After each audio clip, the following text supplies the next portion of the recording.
Bonjour N'Golo Mati. Bonjour Anne-Constance. Merci d'avoir accepté notre invitation. Je crois que c'est la première fois, en tout cas que moi, je vous reçois sur le plateau alors que vous occupez des fonctions extrêmement importantes. La dernière fois qu'on a discuté ensemble, c'était au conseil municipal de Mamoudzou, qui aura lieu d'ailleurs fin de semaine prochaine, le prochain. Le 9 décembre. Voilà. N'Golo Mati, vous êtes président du conseil de surveillance du CHM. C'est quoi un président du conseil de surveillance du CHM ? Merci Anne-Constance pour cette question. Il faut savoir que le CHM, il y a deux fonctions. Il y a le directoire, où il y a à la tête le directeur du CHM, avec tous ses acolytes, hein, les sous-directeurs de la médecine, partout. Et il y a le président du conseil de surveillance, où on est un certain nombre de membres. On est 16. Et on est là pour valider d'une manière concrète tous les dossiers qui nous sont soumis par la direction du CHM. Voilà, il y a deux choses. Donc, il y a le directoire qui gère le quotidien du CHM. Et après, il y a le conseil de surveillance. Et à la tête, j'ai été élu, parce que c'est une élection en fait qui se fait. D'ailleurs, récemment, on a voté M. Abdel Kamardine, le conseil départemental de Samboro, en tant que vice-président. Donc, on est là pour valider l'ensemble des sujets qui nous sont soumis. Ce n'est pas tous les sujets qui nous sont soumis, mais en tout cas, tous ceux qui nous sont soumis, on doit pouvoir les valider ou les invalider. Donc, c'est là où il y a... Mais en général, quand on travaille bien en amont avec la direction, on arrive toujours à trouver un consensus pour valider les dossiers. Alors, un voyage officiel d'un ministre de la Santé, François Braun. La dernière ministre qui était venue, c'était Agnès Buzyn. Ça ne s'était pas extrêmement bien passé. Quel est votre ressenti après ce voyage de François Braun chez nous? Alors, comme vous l'avez dit, monsieur le ministre est venu. Il n'y a pas eu d'annonce, en tout cas de ma part, j'ai pas vu d'annonce, je n'ai pas entendu. Je n'étais pas à côté de lui tout le temps, mais en tout cas, le temps où je suis passé avec lui, derrière lui en tout cas, je n'ai pas entendu beaucoup d'annonces, d'effets d'annonce. On s'entend toujours à ce que quand il y a un ministre qui arrive dans un territoire, surtout outre-mer, qu'il vienne avec le chèque, tout ça, machin. Alors, c'était pas ça. Il était là pour confirmer d'une manière très claire que le second hôpital allait se faire bien à Kombani. Alors... il y a un problème de foncier. Parce que c'est difficile de construire un établissement quand on ne maîtrise pas la parcelle. Bien sûr, il y a un problème de foncier. Alors, la genèse du dossier, c'était parti sur plusieurs directions. À un moment donné, le conseil départemental qui en est le propriétaire du foncier, parce que nous, au CHM, on n'a pas de foncier. Donc, soit c'est le département, soit c'est les communes qui nous font les fonciers. Aujourd'hui, le département s'est engagé de manière très claire. On a eu une discussion avec le président du département il y a quelques mois qui nous a confirmé, moi, avec le directeur du CHM, que le foncier, on devait l'avoir. Le problème, c'est qu'on se rend compte aujourd'hui que dans le foncier en question, il y a des gens qui l'occupent. D'une manière très officielle, c'est-à-dire ils ont des titres de foncier et ça nous embête aujourd'hui pour continuer. En tout cas, le ministre l'a dit, c'est une volonté du président de la République de faire ce hôpital, donc on va le faire. Maintenant, moi je pense qu'il faut être lucide. Le CHM n'a pas tout seul la capacité de prendre du foncier qui ne lui appartient pas. Alors, la première personne, c'est le département. Le département doit tout de suite rassembler autour d'une table et l'hôpital et la mairie de Tingoni qui est aussi, voilà, il faut dire que le foncier, c'est la mairie de Tingoni et le maire de Tingoni est prépondérant pour faire une expropriation d'une manière ou d'une autre. Mais le maire de Tingoni, aujourd'hui, il est associé aux travaux? Alors, j'ai eu une discussion en aparté avec lui sur le sujet. Il me semble qu'il n'a pas encore été associé dans le projet de cet hôpital. Je ne sais pas, je le crois sur parole, c'est un maire, il ne va pas me dire quelque chose qui est faux, bien sûr. Qui est faux. Donc, il est évident aujourd'hui qu'on doit pouvoir s'associer, s'asseoir autour d'une table pour trouver ensemble et vite avec les femmes, parce que les femmes ont pris le flambeau pour amener ce projet du second hôpital.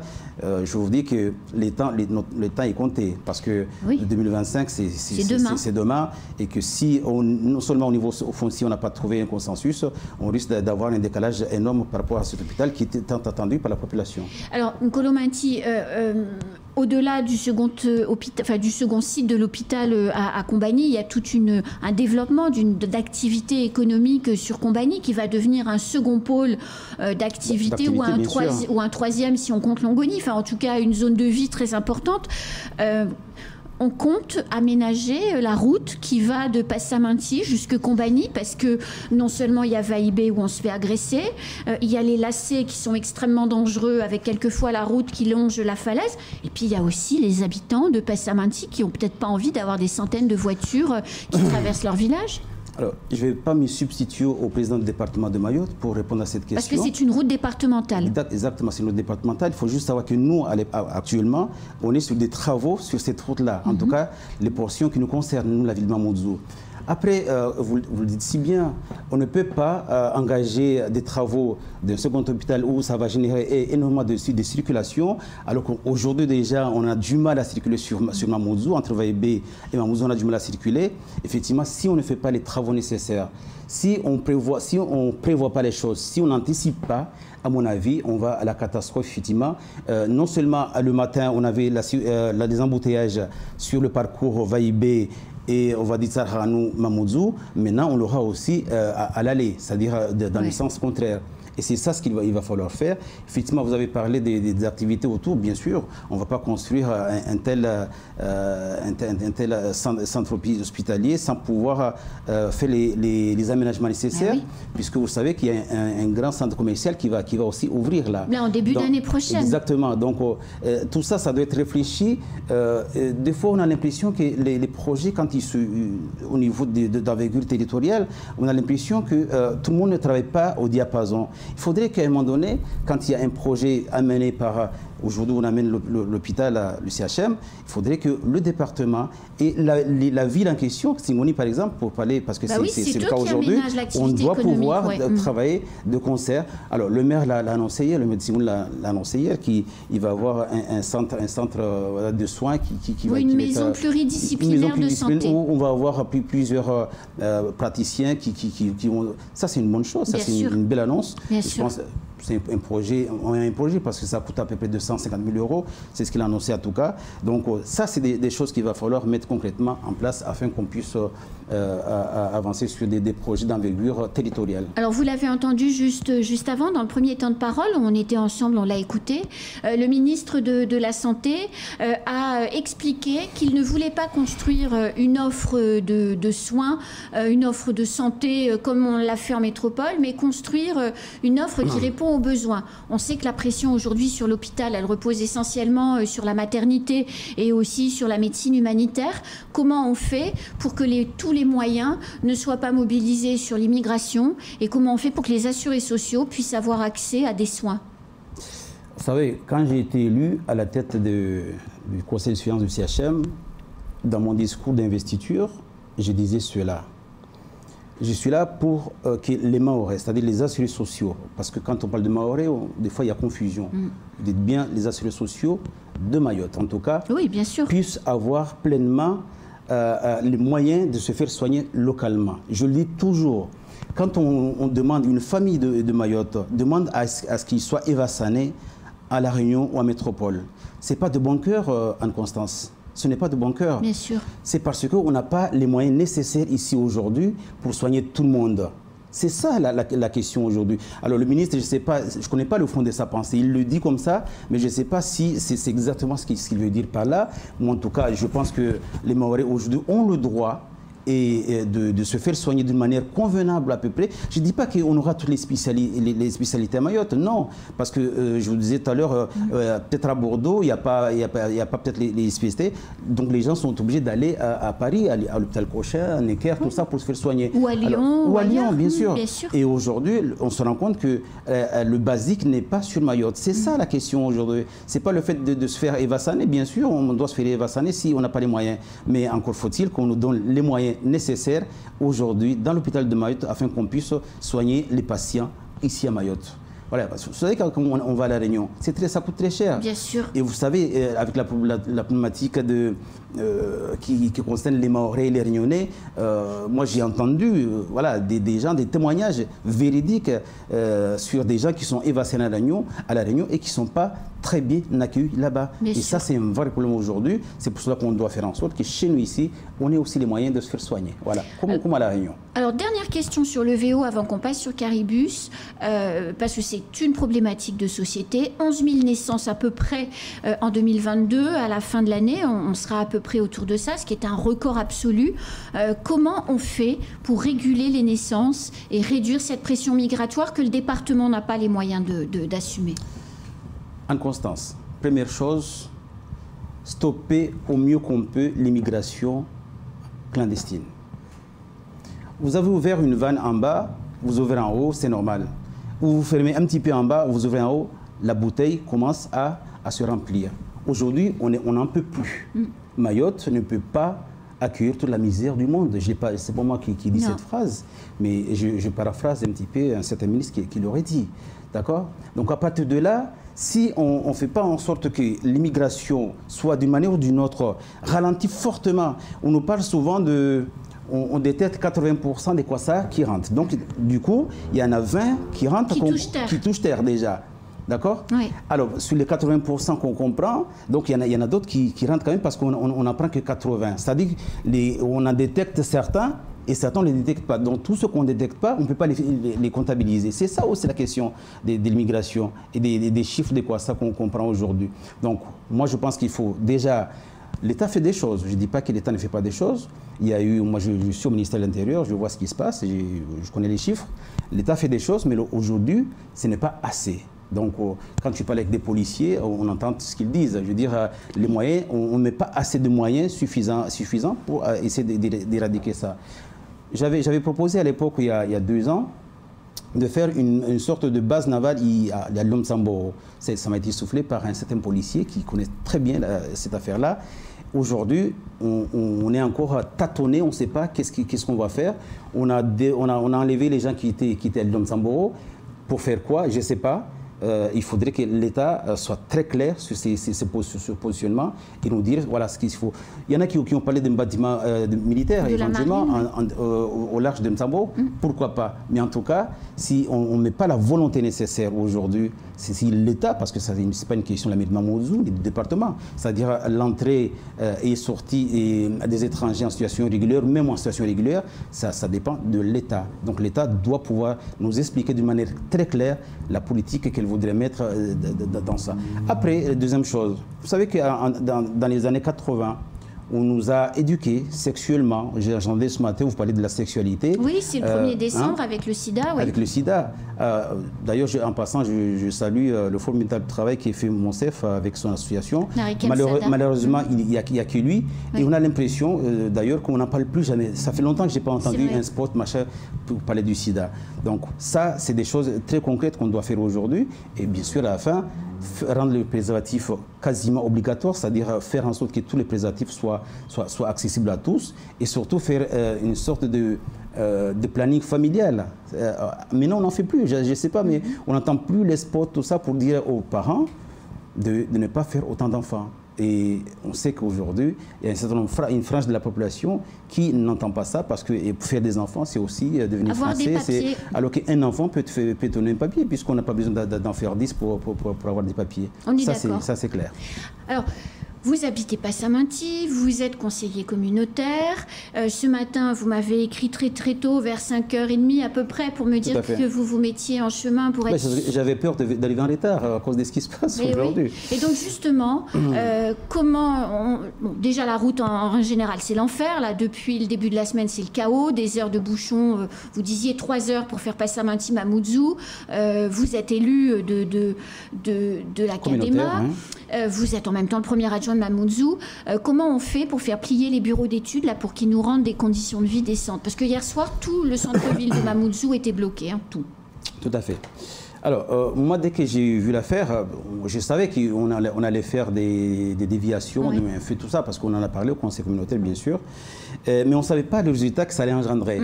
Donc, moi, dès que je suis descendu sur la route et que j'ai vu ce qui se passait, j'ai appelé le président de l'Académa, M. Rachadi Saindou, Je lui ai dit, mais est-ce qu'il était au territoire en ce moment-là? Donc je crois que là, il vient de revenir sur Mayotte. Je lui ai demandé, mais je lui ai dit, Monsieur le Président, il y a le feu sur Mamoudzou. Les embouteillages sont monstrueux. On fait 3-4 heures pour venir au boulot, c'est pas normal. Qu'est-ce qu'on fait? Alors, il m'a indiqué pour aller voir quelqu'un à l'Académa. La police municipale de Mamoudzou et l'Académa ont fait une réunion qui a engendré, qui a eu comme décision de mettre des policiers sur le feu en question pour garantir la circulation. Manifestement, ce n'est pas suffisant. Alors moi, je ne suis pas un technicien, je ne suis pas ingénieur des routes, machin, tout ce que vous voulez, mais en tout cas, et très bientôt, c'est-à-dire soit aujourd'hui ou demain, on va devoir se pencher sur cette affaire-là, parce qu'effectivement, si on fait des choses pour le bien de la population, parce qu'il faut dire, hein, ça part d'une très belle intention, le caribus. Vous l'avez dit ce matin, c'est à l'époque de l'adjo qu'on a mis en place. Le maire actuel de Mamoudzou était premier adjoint à l'époque. Ils ont mis en place ce caribus qui, par la suite, a été transféré, la compétence a été transférée à l'Académa. Aujourd'hui, c'était quoi? La question, c'était comment on va pouvoir circuler librement, en tout cas dans le territoire de l'Académa. On se rend compte aujourd'hui que les choses, effectivement, sont un peu plus exagérées. En fait, on a du mal à aller de l'avant, même si les travaux vont très vite. Hein. Oui, c'est vrai, les travaux vont très vite. La route, sur le terre-plein de Msapéré, elle s'est faite en 15 jours, 3 semaines. Tout à fait. Ah, oui, alors, il y a le pont de Noujani qui n'est pas encore fini, mais en tout cas, moi, je demande à la population d'être patiente. Je sais que vous étiez très en colère ce matin quand vous écoutez dans la radio, mais on ne peut pas faire des omelettes sans casser des œufs. Donc, inexorablement, on va devoir embêter la population pendant quelques temps, mais en tout cas, c'est pour vraiment la bonne chose. Mais là, c'est plus qu'embêter la population. Là, c'est induire des conditions de vie pour les gens pendant plus de 2 mois, juste pour cette frange-là de travaux qui sont indécentes. C'est la première, oui, bien sûr, mais qu'est-ce qu'on peut faire aujourd'hui? Je ne sais pas, je vous le demande. Alors, moi, je vous dis, je ne suis pas technicien de la route, je ne suis pas ingénieur des ponts et chaussées, quoi que ce soit. Je ne suis même pas un agent de l'ADL pour comprendre un petit peu comment ça fonctionne. Mais en tout cas, on a un bureau d'études à qui on a confié le travail. On va devoir leur demander des comptes afin qu'on puisse avoir des solutions. Je ne sais pas s'il y a des solutions, parce que moi, la première chose qu'on m'a dite, quand le président de l'Académa m'a demandé d'aller voir les techniciens en place à l'Académa, c'est impossible, on ne peut pas enlever le feu. Voilà, ça c'est la question, c'est la réponse qui m'a été donnée. On ne peut pas enlever le feu. Mais hier, là, dans la réunion d'urgence qui a été organisée par l'Académa avec les élus de Dembéni et de Mamoudzou, les élus ont demandé à ce que les travaux aient lieu de nuit. Et le bureau d'études a répondu, c'est pas possible parce que ça coûte de l'argent. Mais quand on construit un projet, on réfléchit quand même au prix que ça va coûter. C'est pas entendable de dire que on va pas dépenser l'argent du contribuable pour faire des travaux de nuit et obliger les gens à vivre un chaos absolu. Enfin, les gens qui doivent venir à Mamoudzou, vous l'avez dit vous-même, 3 heures pour faire passer à Mamoudzou, mais c'est pas entendable. Alors, je pense que, comme je l'ai dit, le président de l'Académie n'était pas là. Oui. C'est lui l'ordonnateur. Je pense qu'il va falloir faire des arbitrages très vite. Bien sûr. On attendait son retour sur le territoire pour qu'on puisse faire ça. Et je suis d'accord avec vous, on voit partout, même à Mayotte, des fois, il y a des travaux qui se font le soir. Oui. Même à l'Académa, là, ils ont fait des travaux le soir. Je veux dire, à chaque fois qu'on partait vers 18-19h, on voyait les travaux qui se faisaient. Pourquoi cette proportion-là, on ne peut pas le faire? Effectivement, alors ça coûte cher. Certainement, les bureaux d'études voudraient aussi tirer un petit peu quelque chose à ça, bien sûr, mais en ce moment-là, il faut entrer en négociation et avoir des solutions viables afin qu'on puisse effectivement ne pas embêter la population, même si je demande encore une fois à la population d'être un peu patient et qu'on va trouver la réponse à cette problématique. Dernière question, et on va être très en retard, je suis désolée, mais c'est quand même très important, la vie dans Mamoudzou. Bien sûr. La prochaine partie des travaux, là, on voit qu'on construit une voie sur une partie qui n'est pas la route, et ce n'est pas les travaux de caribus en tant que tels qui posent problème, c'est l'aménagement de la chaussée à côté. Sauf que ensuite, plus tard, quand cette portion-là sera faite, celle qui va vers le nord, qui va traverser Mamoudzou, là, ça va se faire sur la chaussée, les travaux.